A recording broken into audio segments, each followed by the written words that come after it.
Welcome to ArchiSpeak, the podcast that talks about what it's like to work in the profession of architecture.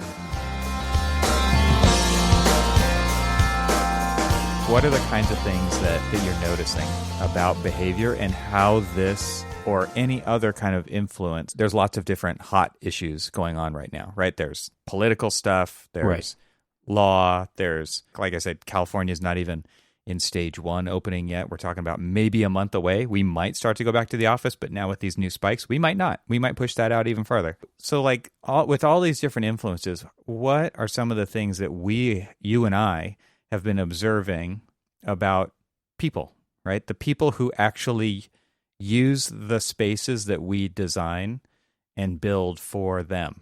So I stood in line the other day to go to the bakery, right, to get a coffee and to get a croissant. And I've noticed throughout the COVID-19 thing that, so when it first started and everybody's out, wearing their masks, I felt like, and I personally felt like, there was a lot more hand gesturing going on to be like, hi, right? Mm-hmm. Like just waving. Because I felt like there was so much fear and uncertainty in the air, right? It was just kind of this, it was palpable. And it was like, are we going to be able to go to the store to get the stuff that we need? Is there going to be the stuff that we need there? Are we going to have to stand in a line? How long is that line going to be? How many of these things are we going to be able to get? There was all of these unknowns, right? And so as we've kind of dealt with that, there was a lot of, because you couldn't see half of somebody's face anymore, right? It was like, there was lots of hand waving. Hi, right. It's okay. Like, we're in this together. I noticed that a lot. I noticed a lot of people really expressive with their eyes and hand gesturing and stuff. And so then, like last week, I was out, and I've noticed that has changed a lot.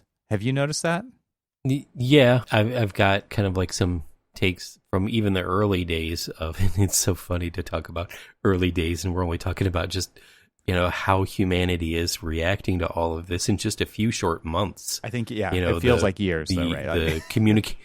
The communicative behaviors between people are just so, let's just say, back in the old days of February, when we actually walked through a store, and maybe you saw somebody and you kind of gave them a nod or kind of like a quick gesture or something like that.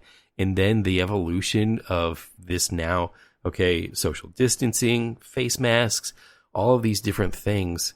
It's really interesting. So, when you're talking about the very expressive face and things like that, early on, because everybody seemed to be, should I be here? Should I be in this, grocery store getting groceries? Oh my God, here comes another person. I need to turn away from them, and it would literally see as like, okay, I need to go past you. And if you're on one side of the aisle and I'm on the other side of the aisle, we're pretty close to the social distancing norm that we need to be of the 6 feet.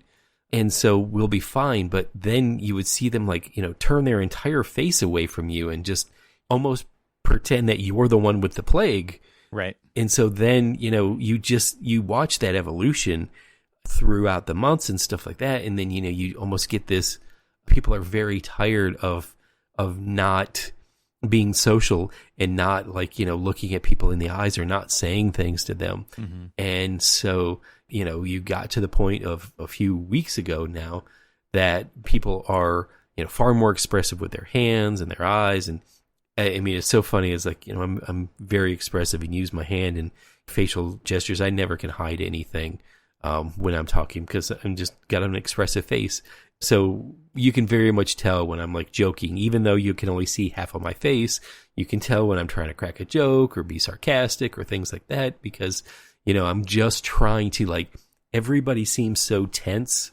I am just trying to bring a little bit of levity to it, but there's still, now I've kind of traveled through a few states and there are stark differences from being very close to DC, where it's mandatory face mask wherever you're at. And everybody is very much following the rules, or at least in the bubble that I live in, everybody, and even when I was hiking on the Appalachian Trail, when they opened up some of the hiking paths and stuff, people were hiking with face masks on. And you know how hard that is, because you're huffing and puffing and everything else. And so everybody was very respectful. The further and further I got west, or Midwest in this particular case, the more and more you would see people very cavalier about it. I mean, today we went into a grocery store and my daughter and I had our face masks on, and people were looking at us like we were a problem to them because none of them had face masks on. The employees of the store did. And, there was the social distancing stickers on the floor that says, go this direction and stay 6 feet away and all of that other stuff. And we were following it because it almost became second nature to us. But yeah, everybody else was looking at us like, and there was even a point where somebody gave me a look that was pretty confrontational. I mean, nothing came of it, but the look that they gave me was just like, what the hell is wrong with you? You're just a sheep because you have that face mask on. And I'm like, simmer down, fella. Yeah, I kind of feel like here, I haven't experienced that here because I think it's very much, at least in the town that I'm in, it's very much a face mask is mandatory kind of a feeling. Although, the state mandate, which just came out last week, they came out with a new one, and it's if you're standing in line, if you're in a store, if you're in any kind of circulation or utility kind of, if you're going to the restrooms or anything like that, you got to wear a face mask. But you don't when you're doing certain things, right, like sitting at a table at a restaurant or, there's a few different guidelines for that. But what I've noticed pretty strongly is now kind of like standing in line at the bakery, nobody's saying anything anymore. There aren't the hand signals anymore. And right. Granted, it is hard to hear people. Like, yeah. I totally get that. But I kind of feel like it's turning into more of a, I want to say car culture, but that's not the right word. It's more of like what's road rage, right? Where you're in this personal bubble. And I feel like the face mask has become right. this shroud of anonymity where your behavior can be different than who you actually are. And so, right. It's like you see somebody on the freeway here in Southern California and they're flipping people off and honking and like they get out of the car and they're like, June Cleaver. And they're Jekyll and Hyde on some level. And I kind of, this isn't that level, but it is like different behaviors depending on the shroud that you're behind. And so I think a lot of people see that car as like this protective shield where you can't hear me, you can't really see me, you definitely can't see like 90% of me, so you don't really know what I look like. So there's this, I get to be anonymous and I get to be different. And I kind of feel like that's happening with the face masks. And that does bug me, like for sure, is that you can't see those expressions and you don't get that level of communication. And it makes me feel like it's interesting. I guess it's just interesting to watch the behavior change as things progress and how quickly that changes and how quickly people adapt to it in good and bad ways. And so then I start to wonder, like, how does that translate into the classroom? A classroom full of kids where some of them are super unruly and a teacher has to deal with that. What happens now, right? When other kids, like, do they, what's that behavior going to be like? What's it going to be like in the library? What's it going to be like? There's so many different scenarios that we kind of design for, and there is a certain level of accountability built in because you're not anonymous, and now there's more anonymity because people are wearing face masks. Like, how does that, and then do we even have to worry about that? Is this just temporary? Like, do we know? I don't even know if we know, but is it something we don't really have to deal with long term? So what's interesting is that that I am working on a building right now for Hopkins, Health, and it is a building that is going to be a medical research building. Johns Hopkins University School of Medicine will be the occupant, and there's going to each of these 11 levels of lab spaces are going to be they're going to be occupied with a variety of different research and stuff going on. So as we move through this, and there's certain different lab types that we're building throughout the building, and so there are different levels of I learned a term most recently, the BSL, the bio safety levels, and what that means in certain certain types of environments. And so they were talking about, the different types of BSLs, BSL2, BSL3, and what those really mean. And, should we be looking to make this building, a more stringent, bio safety level than, what we're currently designing to? And what would that mean? And, then we've, they've reached out to us and they've asked us, okay, we want you to start taking a look at. Now we understand that, and they, of all people, my gosh, they, almost everything that I've heard come out of the, Hopkins School of Public Health, before it's been, put out onto the streets, they say that, this is, we're like, say, Maryland is going to peak at, X time in, the month of May. Sure enough, almost to the hour, they, that they had predicted it, a couple of months prior, that's when we hit our peak. And then, they talked about all these things. And so I listened to them actually pretty carefully, because to be quite honest with you, that's what they do for a living. Like, we design buildings for a living. They research, infectious diseases and things like that. And they look at the public health and they help, direct policy on public health. And so, to be quite honest with you, I listen to them a little bit, or a lot of it. A lot of it. and they actually talk about what they actually predict to see as, people are thinking that the pandemic is winding down.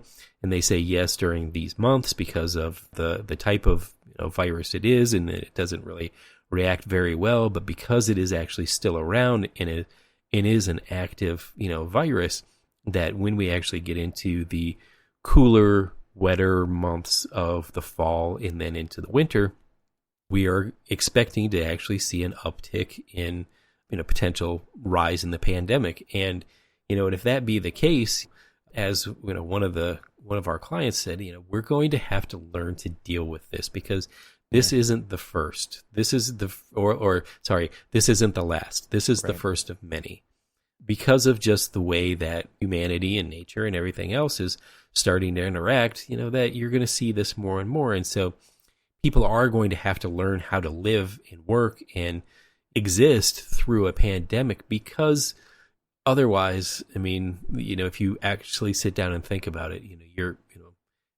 look at what happened to the economy in just this, 3 months. We always hear our bosses or financial advisors and stuff say that you should always have a reserve of 3 months or more in your bank account. So if something dire happens, that, you at least have some float time. And, you find it funny, and I don't mean to get political here, but you find it funny that a lot of the people who are telling us that we should be preparing for the worst didn't prepare for the worst.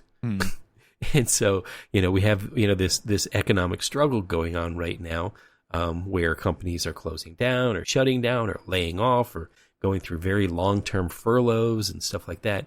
And so we really do actually have to learn to live through some of this stuff so that, our economy can pick back up. And to be quite honest with you, the question is this a type of disease that we have to build an immunity to through exposure, or is this just something that beyond the common cold type stuff? And, there's so many questions, but, where I was going with that is what was interesting is that they're starting to do assessments, because, both these projects that we're working on are joint ventures between the, Johns Hopkins University and Johns Hopkins Hospital. I don't know if I've ever said this before on the podcast before, but they're two separate entities that, work together, just like, you have Harvard School of Medicine and you have Harvard Health, and they're two different branches, but, they're teaching hospitals and things like that. And so they work very closely together. So they do have shared resources. And what's interesting is, so they have some of the top architects that are working with the hospital that are actually looking at and assessing, okay, what does this mean for us?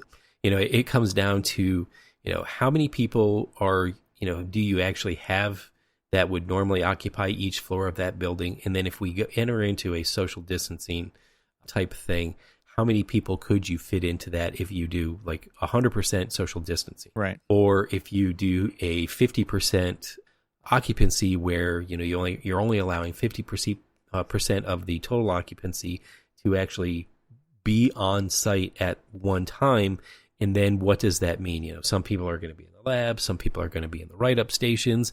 I mean, some people are going to be doing other things. And the one that kind of triggered me when we were talking about this, now, you know, think about this, that, you know, all of these universities, regardless of the medical universities or any university, right now is really facing, and you and I are facing this because we have college-age children. You just have a recent graduate, and mine's going into his sophomore year of college. And what does that really mean to them? I mean, Right. how are they going to be going into? And you and I, we design academic buildings, Yeah. and so they started to basically look at all of their spaces on the university side of things, and they were saying, okay, if we overlay the social distancing, now they actually, what's interesting is they have a 7.5 foot social distancing, not the 6 foot that the CDC, you know, says. And the reason being is because they don't actually, you know, whereas the CDC counts from the center line of the head, they actually count from the perimeter of the body. Okay. So when they're looking at this, they started looking at this issue, and they say, okay, what does that mean to all of these different spaces? And the one that stood out to me is that they had a 240 person auditorium, and they overlaid social distancing. They overlaid paths of travel. Then they overlaid the teaching area. Yeah. And they found out that 240 space auditorium could seat 23 people. Yeah. Think about so you try to fathom that. You know, it's just Right. like, oh my gosh, we are designing for spaces that per code can occupy this, but per pandemic, you're only getting this. And then you think about, if we think about the economic impact on a university that is expecting to have 240 bodies in that auditorium, and they can only get 23, where do we go from there?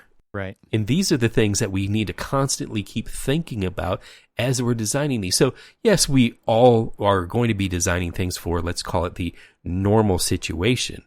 And let's use the big, you know, podcast air quotes. But Right. then everybody needs to think about, if this occurs or if this, you know, comes back up, what is that really going to mean for us when Right. we're, you know, trying to help them design these buildings and prepare them, you know, almost future-proof them. Right.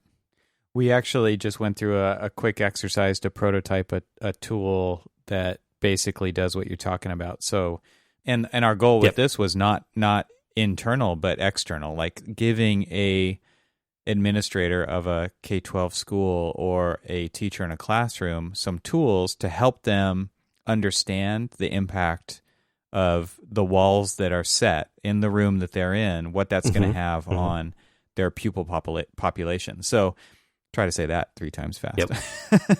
So we basically developed a tool that it just lives on the internet, on the web, and you can adjust the classroom width and length, and you can tell it, you know, what doors and where their locations are. And then it basically creates a circulation path between the doors. And then the rest of the space with all of the buffers that you're talking about, you know, where the teaching wall is and if there's casework or whatever, it just says, okay, based on, you know, a 6 foot radius, how many 6 foot radius circles can we pack into this room? And it's crazy how small that number gets and how fast it gets. Oh my God, right? yes. Depending on all the different layout permutations that there are in one school alone, right? Luckily, a teacher only has to worry about their room. But if you're the high school principal or the elementary school principal, and you've got an entire catalog of rooms, and everyone's maybe there's some that are the same, but most of them are a little bit different for one reason or another. You get a pretty good idea pretty quickly of like what it's going to be like to be in that space, and then how does that impact food? How does that impact schedule? How does it impact teaching? How does it impact all these other things? And you realize pretty quickly, like, you've got to augment with digital, right? You've got to augment with technology, right? Because how else are you going to do it? Like, I don't like that. What are your alternatives? There's not too many out there. Like, you can't do what you used to do anymore. So what are you going to do to adapt quickly? Well, what's interesting is, my wife is a first grade teacher, and she has been, obviously when the pandemic and the shutdowns occurred, obviously she went home and, was teaching from there. And, one of the things that she said is that this was absolutely the worst experience that she's had, because there was a learning curve and there was, there's obviously, discipline issues, or let's not really call them discipline issues, more like paying attention issues. I mean, it is so easy for a kid to get distracted when she is in the comfort of their own home and, they see their cat run by, or, mom is in the kitchen and making lunch for somebody. And then the brother and sister are running around and all of this other stuff. And there's so many distractions that you really can't have the kids focus. And one of the things that, I always talk about is that first grade, just as an example, it is just this milestone that they're going from kindergarten. And yes, kindergarten is becoming a little bit more than just eating paste and, stuffing crayons in your nose and stuff like that. But I mean, you go from what I sometimes term as a little bit more play-based education to first grade, where actually now it's real. You have to sit down in you're at your desk and you really have to pay attention. And so they're really teaching you.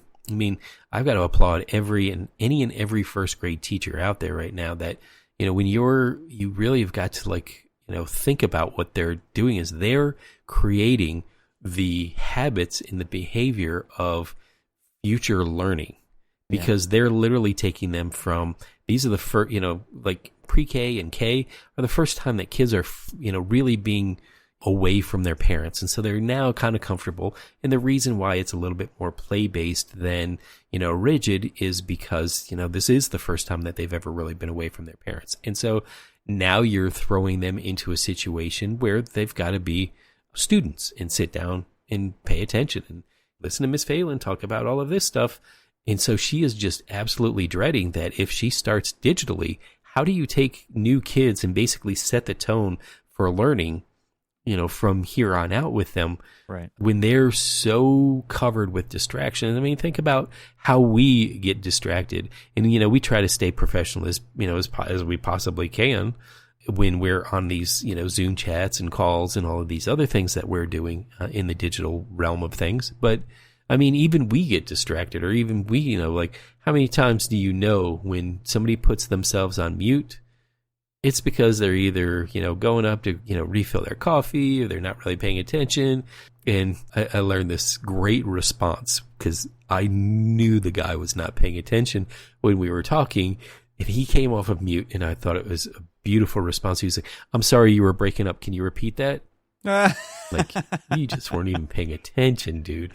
But I am going to use that from here on out because that's beautiful. You're breaking up. Oh, that's great. Oh, man. Yeah, usually I'll be, because my temporary workspace is in our bedroom, and it's like my wife needs to come in and get something, so I have to mute it. I got to turn the camera off. She doesn't want to be on camera. And so, yeah, it's just these are the kinds of things that we're all adapting to. And I wonder, big picture, again, going back to kids learning. I have a hard enough time right now transitioning between work and home. I have a really hard time. How does a kid transition between learning in an educational environment and home? It's got to be way harder than it is for me, even, because this is they just learned how to do this in school. They just learned how to separate the two, and now they're smashed back together. It's got to be really hard. Oh, absolutely. And so honestly, how do architects fit into that? Is that, we're, some of the best people suited for assessing some of these, as you said, developing tools and assessing spaces and finding out what they have and what they can't have in kind of a, pandemic mode type occupancy, which, everybody, is talking about, well, do you think that this is going to change the building code?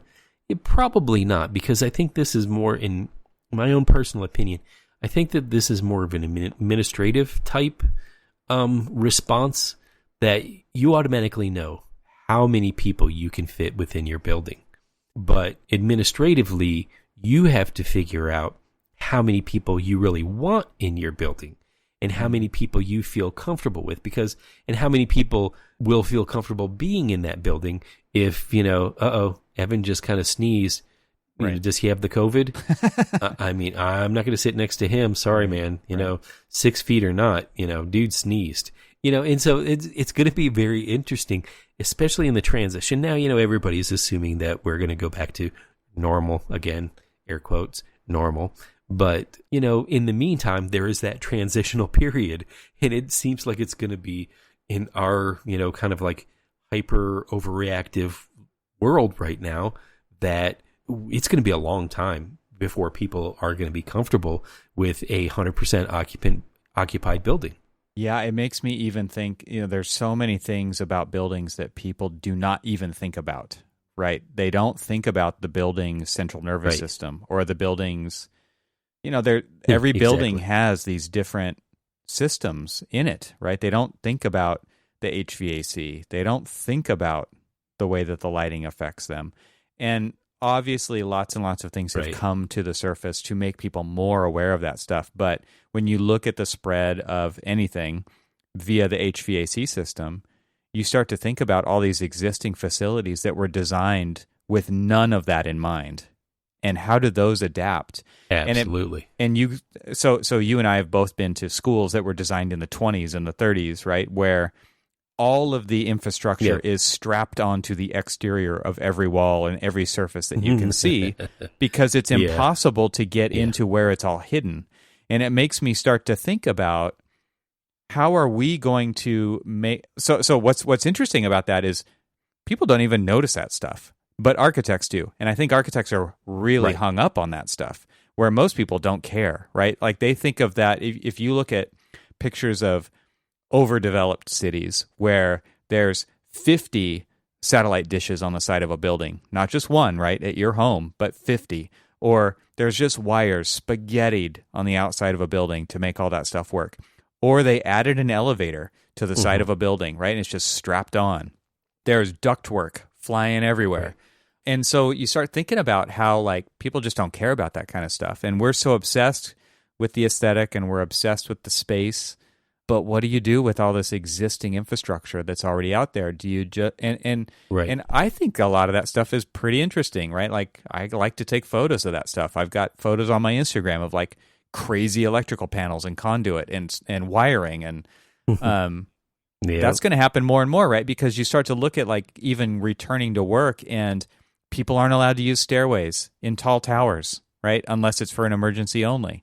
You're only allowed to put 2 people in an elevator. What are you going to do? Like, well, strap some more elevators on the side of that building, right? How are you going to get people to the 70th floor quickly? It was interesting is, like, early on in the design decision, we started talking about destination dispatch elevators, and, how that you can basically kind of like efficiently move people in and up through this particular building that we were working on.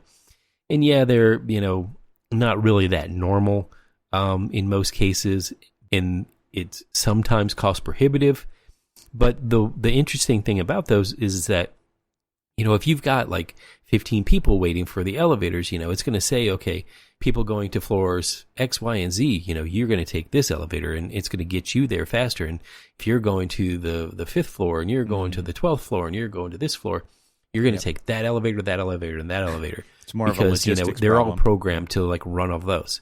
Right. And it totally is, but I mean, it's a digitally thought out, logistics problem where you basically enter in where you're going, and it's going to do the thinking for you of how to efficiently do that. Right. And so then you overlay, again, you were talking about the logistics of things, is that, then you overlay the operational idea of all of this. And it's just like, okay, you're going to have 15 people who want to go to the floors, but you're only going to allow, 3 of them up there at a time to use the 3 elevators that you have. And so how efficiently are you going to be able to move people through there? Yeah. And that's why I'm saying is, like, the thought of like dealing with a building pandemic wise is going to be more of an operational logistics thing. And architects will be there to be able to be best suited to help them kind of understand what they have and what they need. But, if you think about this, now, most of the time we're building buildings and designing buildings for, pretty cost conscious when we're doing it. And we're thinking to ourselves, okay, how do we make buildings efficient, but also, reduce the overall cost, right? Right.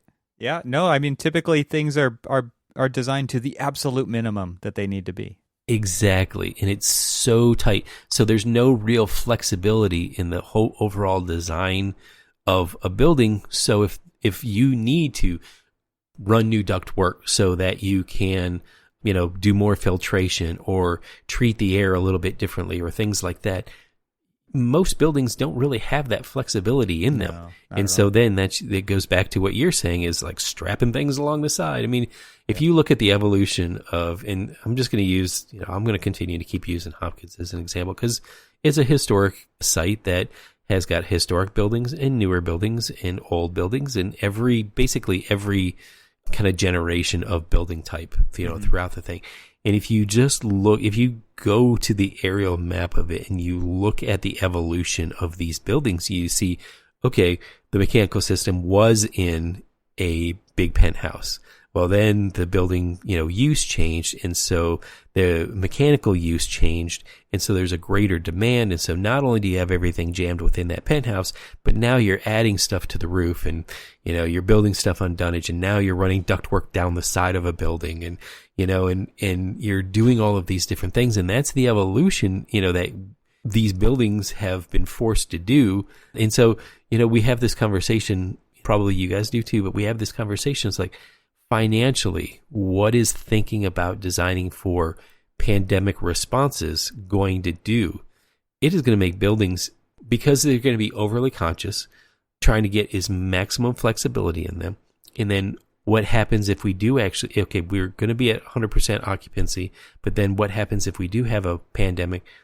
How do we convert that over to a half-use space and things like that? And does that mean that I have to move all my offices around? Do they need to be, detachable partitions, or, do we, what do we do? And all of these other things. And so, it's interesting that, there's a lot of people out there working diligently to come up with ideas, but I mean, has anybody, maybe architectural community as a whole just sat down almost like a share circle, right, and said, hey, let's start talking about Absolutely. What do you think this design response means? Yeah, this has to be applied across the board at so many levels. This type of thing needs to be a community response so that not everybody is reinventing the wheel every single time, every single building. They're not that right. unique.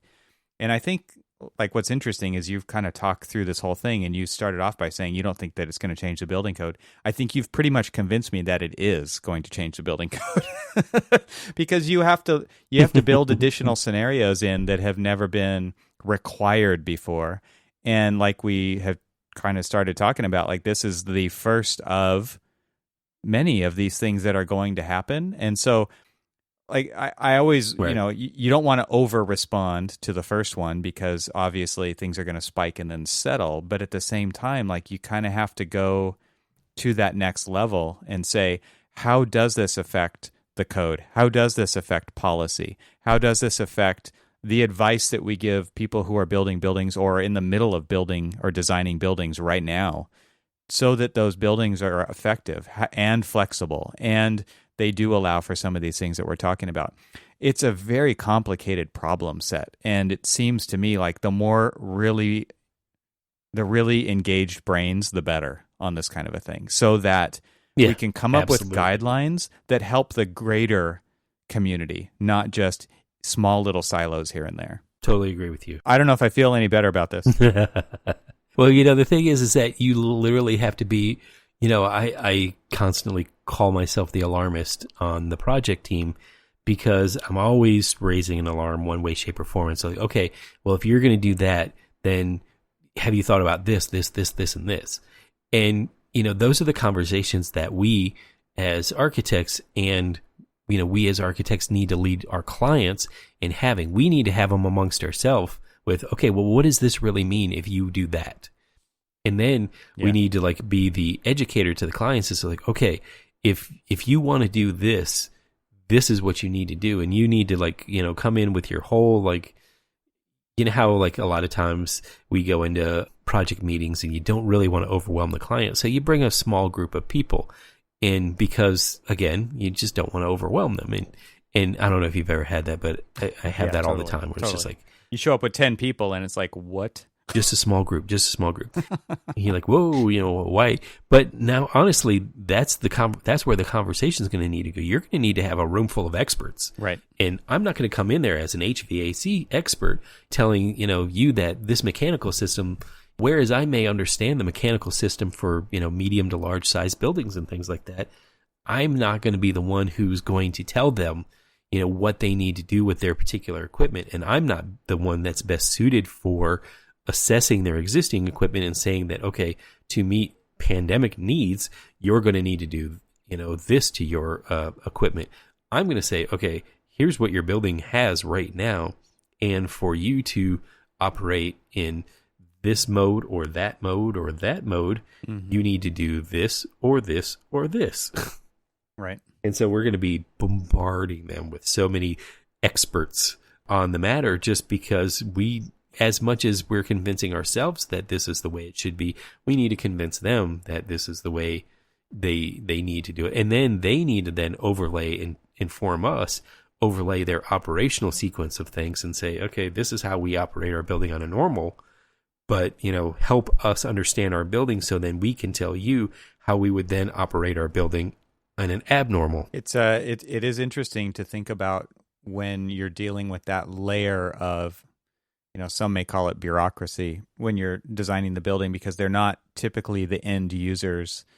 And then we kind of go back to where this conversation started around real observation of people in, just out and about and how things are changing, and kind of bringing all of that perspective to the table, and then bringing the building science perspective to the table and the health, safety, and welfare and the code and all of these things. Like, this really does start to get to where the value of an architect really lies. And like you said, we are really well suited to do that. But I think we have to be ready to step up to the plate when it's, which is now, right? Right. To actually do that. And also just really take it to heart that we are the ones who have that value to give. We have to be willing and able to do that. And we should be. And to me, like, that kind of paints an interesting path for the future of architecture as far as what we're capable of doing. And then you layer in equity and diversity and all of these other issues that are happening, that are rising and bubbling to the top right now. Right. Man, what a puzzle. What a puzzle to solve. It's incredible. And if you think about it, so many different aspects in our human history. And there has been a lot of times where an architectural response is always needed, maybe not to serve the, let's solve, all these different issues that we have. I mean, God, we could depress the living shit of ourselves of all the different issues that are going on right now. But how are architects best suited to help with all of that? What can we do to the built environment to, make people feel like, this is an inclusive space, that this is a safe space, that this is a space that is for everyone and not just for a select few.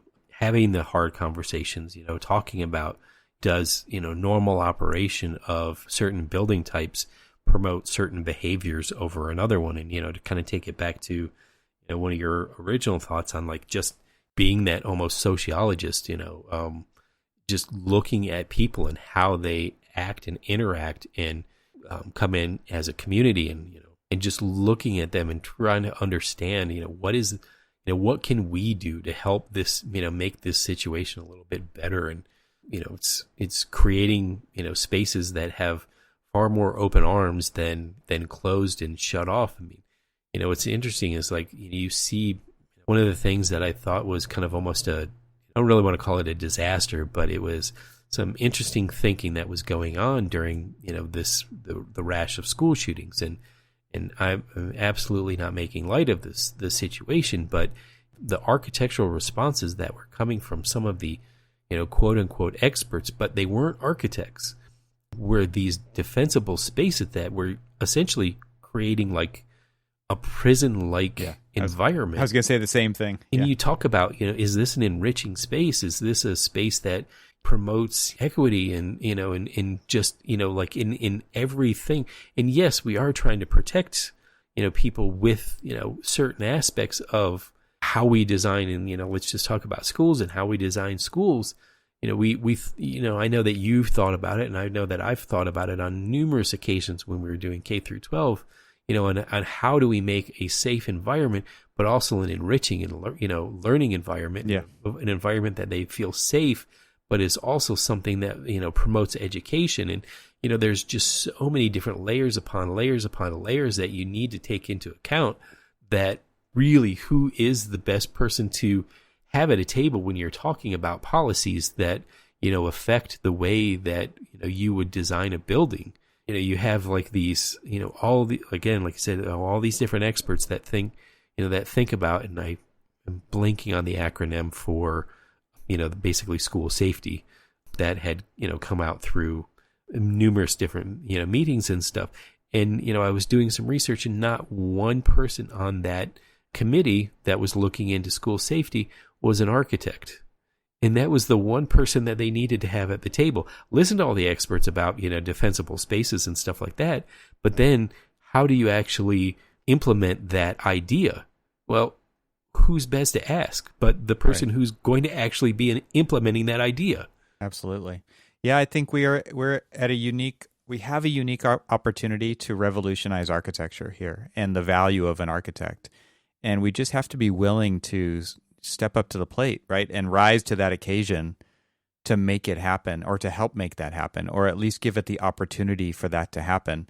The only way to do that is to get involved and to engage and dig deep. Like I think that's one of the things that, as you're talking about addressing these issues, there's no way to address them at the surface level.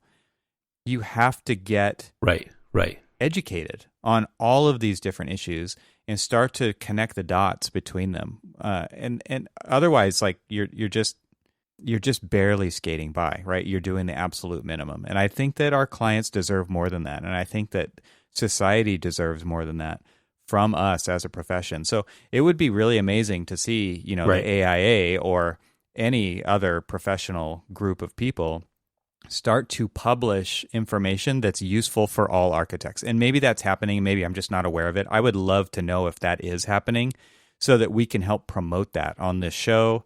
So if you listeners out there, if you know of things that are going on like that, I'm sure that there is, and maybe I'm just not aware of it. So maybe NOMA's doing stuff like that. Maybe there are things being published by the AIA and code councils and guidelines and all these different things for the various places that we practice architecture. And I know like in our firm, we're doing a ton of research, and we're going to be publishing that out so that our clients have a clue what to do. Because a lot of them are coming to us saying, help us. How do we do this? What do we need to be aware of? What do we need to deal with? And so we've been deep in a research initiative, and we're going to be publishing that. So I'm excited to see what comes out of that. And I hope that that is useful for the greater architectural community so that not everybody has to reinvent the wheel. I think that's a huge issue that's plagued us in the past and kept the profession from moving forward. So I'm really hoping that having these kind of critical conversations about this kind of stuff can help raise awareness and give people the knowledge that they need so that they can actually do something useful with it. Absolutely. Yeah. It's been a great conversation, and it hasn't been a light conversation, and I know you're on vacation, so I'm hoping that you can disconnect and get away and not feel like you're too connected to all this craziness that's going on. But I'm happy that you're out floating on a boat right now, or you will be tomorrow again. Yes, unfortunately, I haven't disconnected enough as I probably should have, but I never really actually came here. Yeah, you can't take Zoom calls on a kayak, but you can. But you can, and I did. I think you're absolutely right, and if I can just say that every single solitary architect out there needs to be a leader in not just architecture, but in the pursuits of your life that you actually feel the most passionate about, because bringing that passion into our profession is something that for the longest time has been so closed off and so monochromatic that, everybody who is wanting to be a part of this profession needs to be fully welcomed and fully embrace who they are and what they're passionate about to bring into this profession, to enrich it and to become leaders in not just buildings, but building environments that stretch far beyond just, the regular four walls and a roof, but, something greater than that. And, a lot of people want to call it a, very tenuous and almost scary time. I don't look at it this way. I look at it as we're in a very exciting time. And yes, there are a lot of things that a lot of hard feelings and anger and disgust that people have for one another right now that, we've got to get past. But the only way you can get past it is talking about it, bring it up. People say the only way to, get past all of this is let's just not talk about it. No. We have to talk about it. We have to talk about everything, and in the beauty of the evolution of the term Jedi, of justice, equity, diversity, and inclusion is it really means something more than just damn buildings. And, for people to be very passionate about it. And I absolutely love our circle of friends who are extraordinarily passionate about it, to bring that as part of the roots. It's burying itself into the roots of what architecture is about now. And it makes me feel very happy that we've, surrounded ourselves with, some of the most open-minded and progressive people that is going to really change this profession for the better. Yeah, absolutely. And just so maybe people have a little bit more to chew on there with the whole Jedi thing, it would be cool. We haven't had a chance to do that on this show yet, but plug the RCast 2020 live stream that we did a week or two ago, where we got four different podcasts together and kind of reprised our live on the show floor at the AIA conference in 2019 that we did in Vegas, where we had a bunch of special guests join us and we did a live cast then. We did it again this time, but it was virtual. And I thought that, overall the message this time was loud and clear. It was all about the things that you were just mentioning. So rcast2020.com is where you can watch that live stream video recording. And all of the guests that we had on there were just amazing. And I really felt like I was quiet most of the time because I was learning so much. And I felt like that was a great opportunity to learn. So yeah, absolutely. I mean, it was just, I had some friends who were texting me while we were, alive, and they were just like, "You're not talking." I'm like, "No, I'm listening." And I really truly want to listen because, mine is not the only voice out there that needs to be heard. Everybody's voice needs to be heard. And, here we have, so many different people from so many different walks of lives that have experienced so many different things throughout architecture, through generations of experience through architecture. And it was just great to sit down and listen to them. And I'd love to do that more and more and more. And really encourage people that, if they do go and watch the RCast 2020, that, really look at and really pay attention to, the conversations that are being had, and have those similar conversations.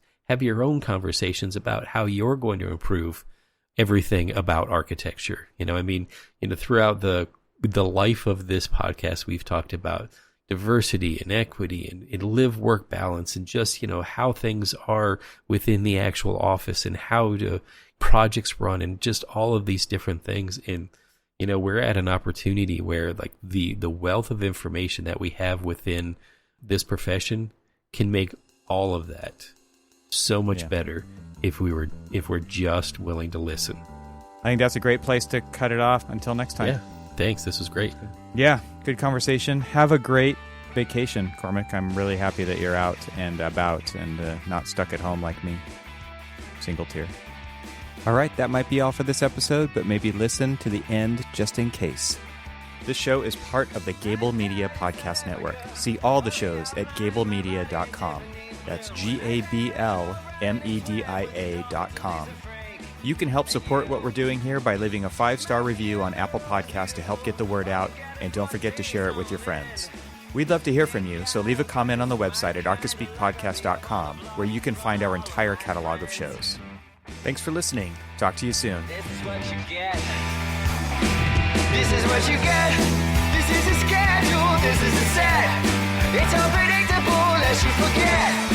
If you blow, you can bet. I know, I know, I know. This is what you get. This is a schedule. This is a set. It's unpredictable as you forget. If you blow, you can bet. I know, I know, I know.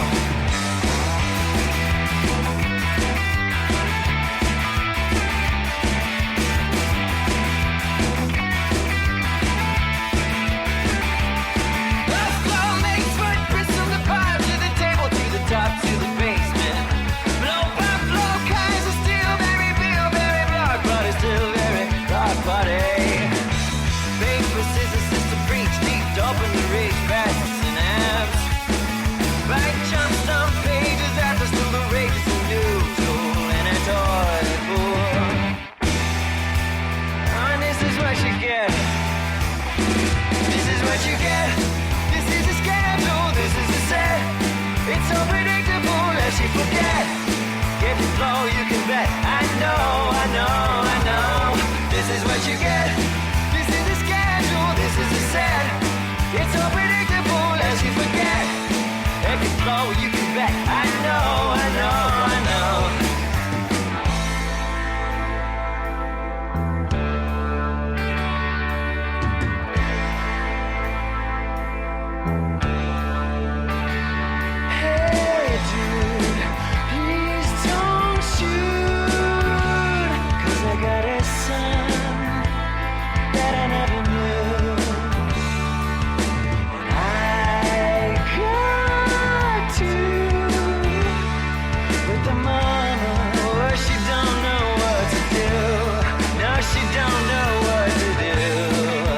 What'd you come back to do?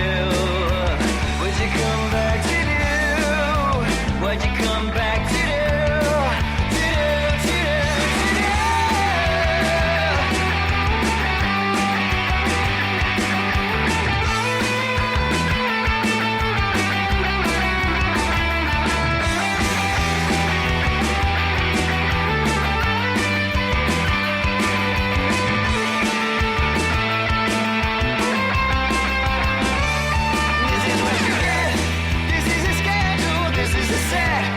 It's unpredictable as you forget. If you blow, you can bet. I know, I know, I know. This is what you get. This is a schedule, this is a set. It's unpredictable as you forget. If you blow, you can bet. I know, I know.